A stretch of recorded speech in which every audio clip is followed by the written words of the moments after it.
Hey everybody, it's Funny here once again. Hope you're doing well. So in the first video, we went over the first 100 modules and the first 100 episodes, talking about where they went, if I still had them, if I still felt the same about them. It was super quick, trying to just do one sentence or two, and a lot of them, it was just to say that I still have them and I still love them. We're going to try and just do 1-2 sentences, rapid fire through it, go super quick. If I'm going too fast or too slow, use the speed controls down below. But let's jump right into it. I don't want this to be super long, but it probably will be. Hey, that's what you're here for. Let's get started. We left off with the 100 episode special last time. I don't talk about a module in that video.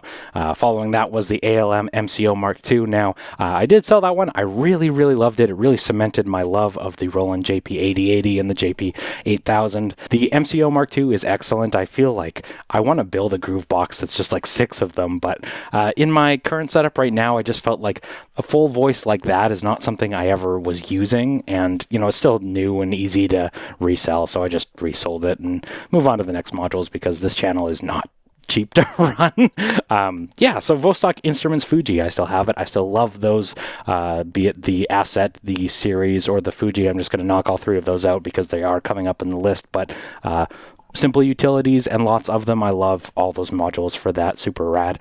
Clep Diaz, I think sort of because I can't remember if I was getting the random step or the QVL at the time, but I just had other ways to do stepped random or stepped voltages in my setup at that time, and it was kind of small, so I sold that to one of our good Euro pals.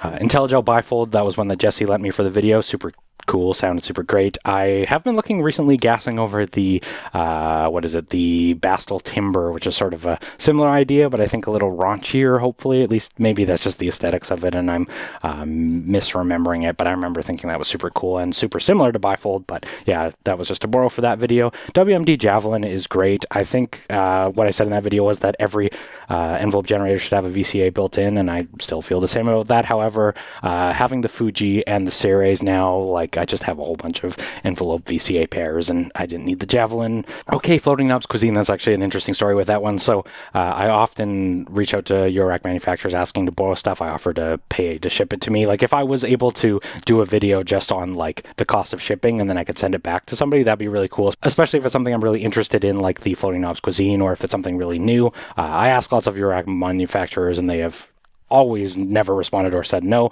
I'm not a very big channel, so I totally understand, but I do have to try. But the one that did take me up on it was Floating Knobs, and I paid them to ship it from Europe, and I paid import duties to do it and check it out for that video. So I did 3 videos on it, and I thought it was not what I expected at all, but really cool in its own right too. But then the creators said that they really liked the videos and I could keep it, so I had no idea or no expectation that was going to happen. But yeah, so I'm keeping that. I'm hanging on to that one. I thought that was really cool of them to do. And I also got to do a totally unbiased videos. Well, I got to do 3 unbiased videos for it too, so I think that was really sweet. Let's keep going here. We have the WMD Carbon. Awesome filter. If you're limited on space, Carbon is like one of the best sounding filters, I'd say. I just found like it's a little cramped, and I have a lot of other filters, and it was kind of easier to sell because I don't think it's made it back into production yet, maybe. Or maybe I just got lucky with selling it. But yeah, I sold that one. Awesome filter. I have nothing negative to say about it. Electron Syntact, oh man, I've bought and sold like a whole bunch of different Syntax. I feel like at this point, I'm just like, desktop boxes are like, I don't know. I have a hard time because I want them all. I see really sweet stuff with them being done, and there are some tracks on my new album that were done on the Syntax, but I just want one Electron box. I don't want to fuss with a whole bunch of them and their different workflows, or they're like very slightly different workflows and idiosyncrasies and everything. I just want to make music on one full thing, and this is about as close as you're going to get. So yeah, I traded that for some stuff and some money, if I'm not mistaken, if I remember correctly. All right, let's keep going. SSF Stereo Dipole was a loan from Jesse for the video. I loved how that thing sounded, but it was incredibly deep. I might be leery of picking it up myself just because it was so deep, but you might love how deep it is too. Modcan Dual Wave was a loan from Mariusz, and that thing sounds amazing. I think it's like super high fidelity wavetables or something. If you know the science of what makes wavetable oscillators sound different, let me know. I think that one was because it had such high bit rates, though, if I'm not mistaken. But yeah, that thing sounds amazing. Don't sleep on that one. If you see one come up, I don't think they make it anymore. The Ectocore videos, I've told so many stories about those at this point. I feel like I'm a broken record, but I will say when it comes to actual owning of the module, I pre-ordered that one. I talked about that in the video. I picked it up from the retailer. I made that video. I was super excited about it. I was using it as the master clock in the video just to like simplify demoing it to get the video out quickly, because it did get like a fair bit of views. But then when I actually tried to like set up my system to use it, like clocking it and stuff, it was impossible to do. It became its whole thing. And you know, anyway, I talked so much about those in so many different videos and comments and everywhere. I won't revisit it here, but basically after I made all the videos talking about what was going on with it, the manufacturer emailed me to apologize and said that they did fix the issues. So I rebought it after returning it, and did they? Oh, I don't really know. It's hard to tell, and this is probably where they have issues with it too. It's hard to tell if the issues are with your samples not being set up correctly or not, and that's kind of what annoys me about the Ectocore. It's like, I don't want to fuss with the samples. The whole point of the Ectocore was to not have to like have headaches about it. I just want to give me the aim and breaks, and I want to slice them up and noodle with them. So yeah, I have it, and I know the third-party support for it because it's open source is starting to happen. I saw in a recent update, but yeah, I still have the Ectocore. I bought it twice and fooled me once. Whatever. Let's anyway, if you actually have Ectocore questions, let's talk about it elsewhere. I feel like an Ectocore historian at this point. We have the Happy Nerding Super Sawtor, my love of the JP8000 again. I think that thing's super sweet. I am trying to sell that one with no luck because it's super niche, but because I got that Wave Swarm by AJH. But Super Sawtor is awesome. Anyway, that's a super niche module that I think is rad. The rambling about can't get this ladder filter to work. I didn't want to call them out by name, but that is the Afterlater Audio Steps. I think it was Steps. It's a stereo ladder filter, and I don't know if mine was just busted or if they're, like somebody suggested in the comments, just not set up properly or something. It's supposed to be like super experimental, but it's just not for me. The Exile Underworld was a loan from Mariusz. That thing was awesome, super fun. I'd love to run bass or a drum machine through that. I wish I did that in the video, but yeah, super sweet, super chaotic. Ericsson's clap, don't sleep on that thing. Apparently it's not a sample-based one. It's actually an analog clap within there, which that thing's rad. Don't sleep on it. Ericsson's Mega Rack, I still have that, obviously. You're looking at it right now. Make Noise QPass was a loan from Jesse for that video. I think QPass is actually really special. I think, like, I know I've kind of complained about some Make Noise stuff in the past, but QPass is definitely not one of them. That thing is rad. The Tip Top Audio Fold processor, still have it. I think that was the cheapest module I've ever purchased. I don't know about that, but super rad. Battle Scarred, I'll probably never sell it just because it's my beloved 40 or like it's like $20 or something ridiculous because it's so beat up. But Fatco Pony VCF, I will once again talk about the Church of the Pony VCF. That thing sounds amazing. I just got the Rossum Evolution, and I haven't been able to get it to sound as good as the Pony yet. And again, those issues are probably up here, but like Pony VCF, like don't sleep on the Pony VCF. That thing is absolutely rad. VPME quad drum, also rad, but I love my individual drum modules, and I'd hate to like make my drum kit into just like the Ultra Kick and the quad drum and stuff, but it was super jammable, super fun. I would love to put that in place of the Alex R if I still had it, but gotta fund this stupid expensive channel. Keep going. Another thing that doesn't really fit my drum workflow is the Nobula kick cane. That was a loan from Matt at one point. However, I did own it myself in the very beginning. I just feel like if you're only using one drum in your whole rig, that would work perfectly to use the sidechaining and stuff. But that's not my setup. I use a whole kit. I sort of, the synths are the secondary thing, not the kick, but I did find it sounded way better than I remembered. I remembered it being kind of like, not super remarkable. It was pretty remarkable when I borrowed it. Instro Psych, apparently it rhymes with bike. Psych, Instro Psych. Sounds amazing. Polyphony is cool, super powerful, but the button combos just, I had to sell it. It's such a shame that such good sounds are hidden behind those button combos. 4MS Ensemble Oscillator. I talked again about the mixed emotions I have about modules, and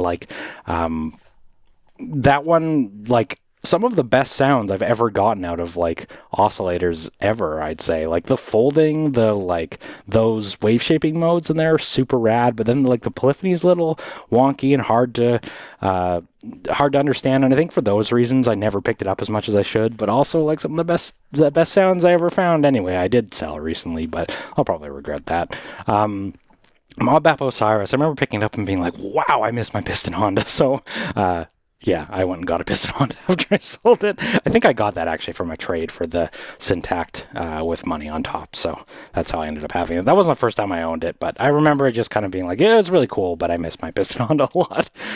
We got some more Ectocore videos. I already talked about them. DivKit Trace, I really liked it, but I never used it for some reason. Again, I think it's just like up here. Like I just like thought it was awesome. I love wave morphing, but never used it. I don't know why. Elmira 2 was a loan from Jeff. A lot of fun. I think that thing's really sweet. I don't know if I use it enough to like justify buying something like that, but I thought it was a lot of fun to jam on. I love digital voices.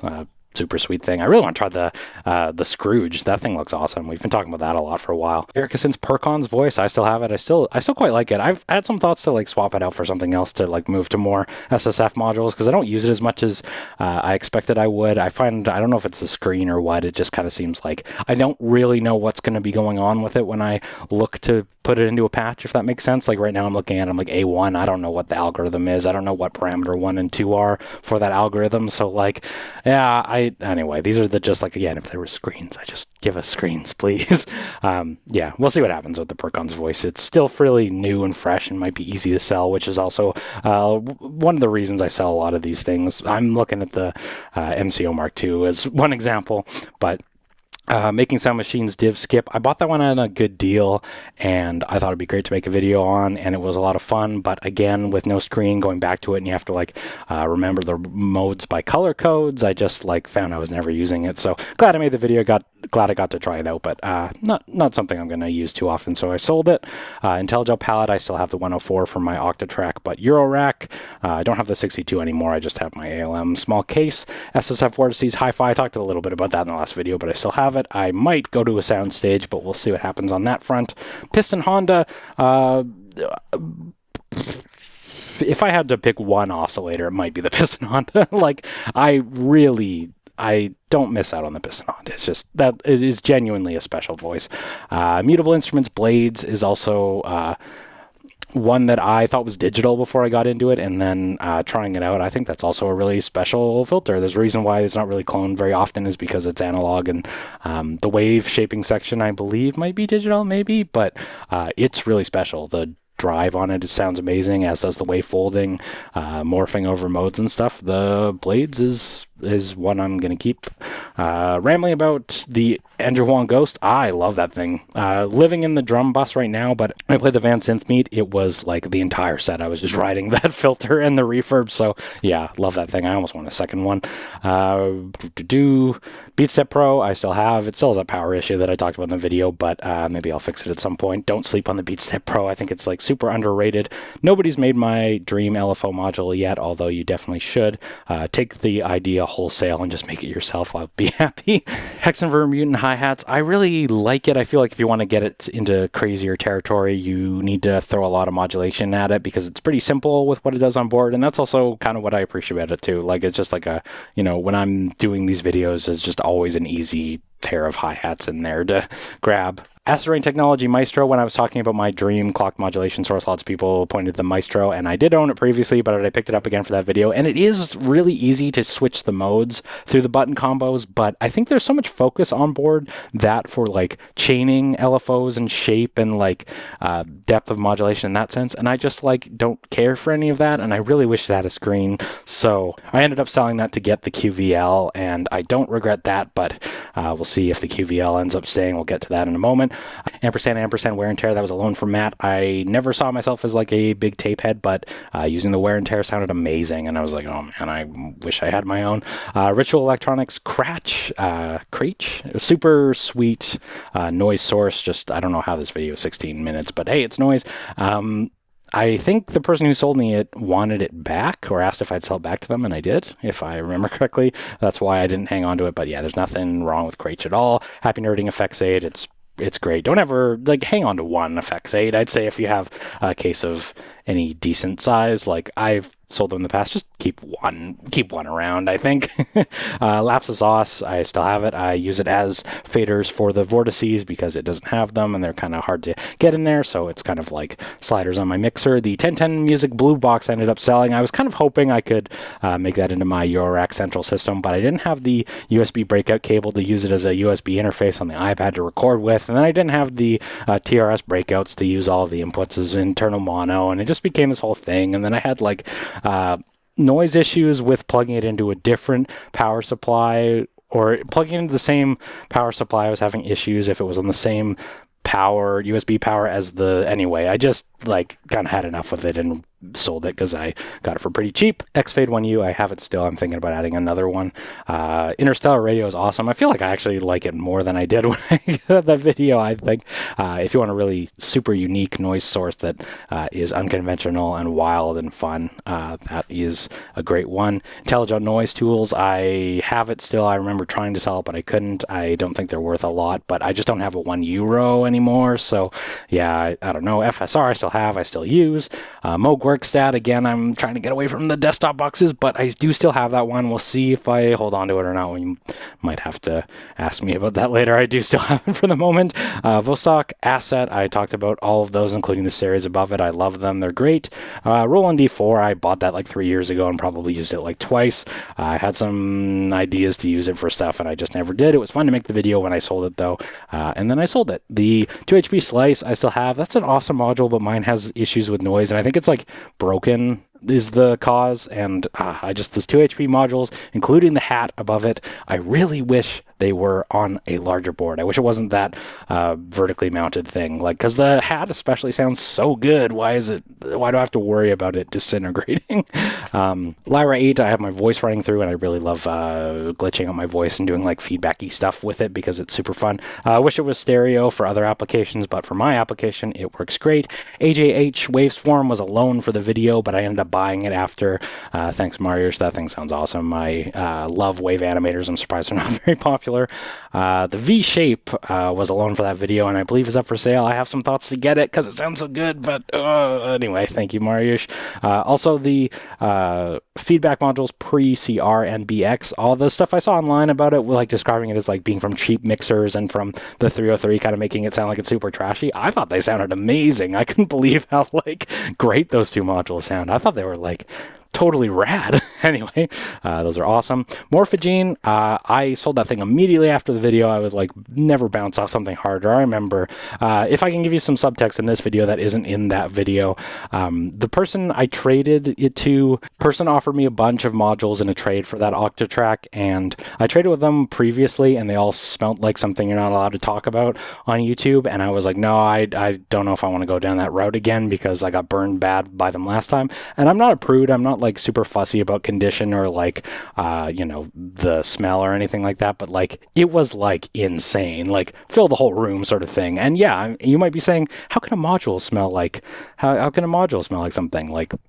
I wondered the same thing, but they assured me that like, no, this one would be different. It was in a different room that wasn't smoked in, and it blah blah blah. Anyway, fool me once, shame on you. Fool me twice, shame on me, because when I got that Morphogene, it like reeked like that unmentionable stuff. And yeah, I think everything I said in there was fair and valid, but I also wonder like if I was extra frustrated because of what happened with that trade. So yeah, not into the Morphogene still though, so I sold that immediately at a loss. IVO, I don't know about that one. It's like it's totally fine filter. It's just kind of unremarkable. I still have it. I did try and resell it, but nobody wants it, and that's okay.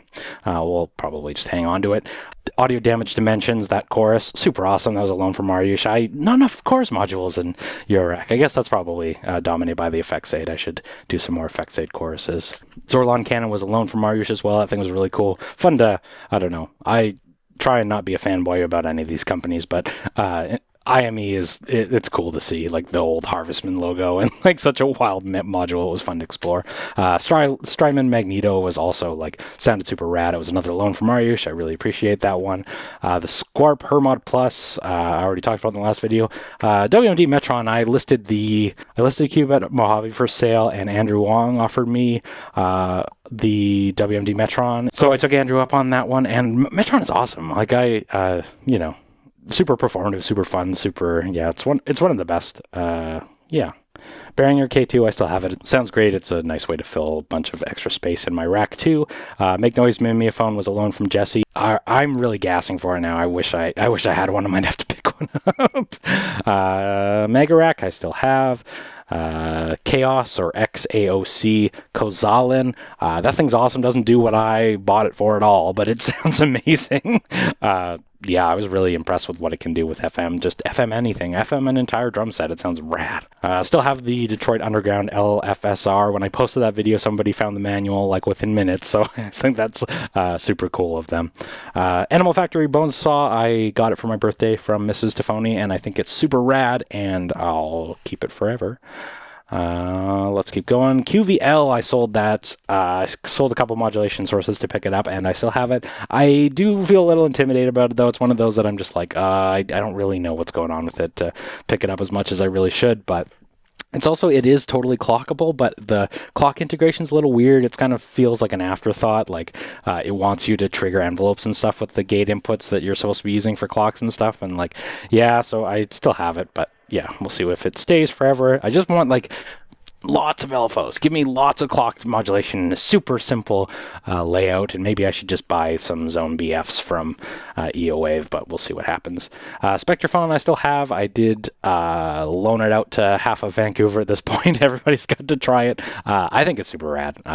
Yeah, it sounds really great. Make Noise has something special there.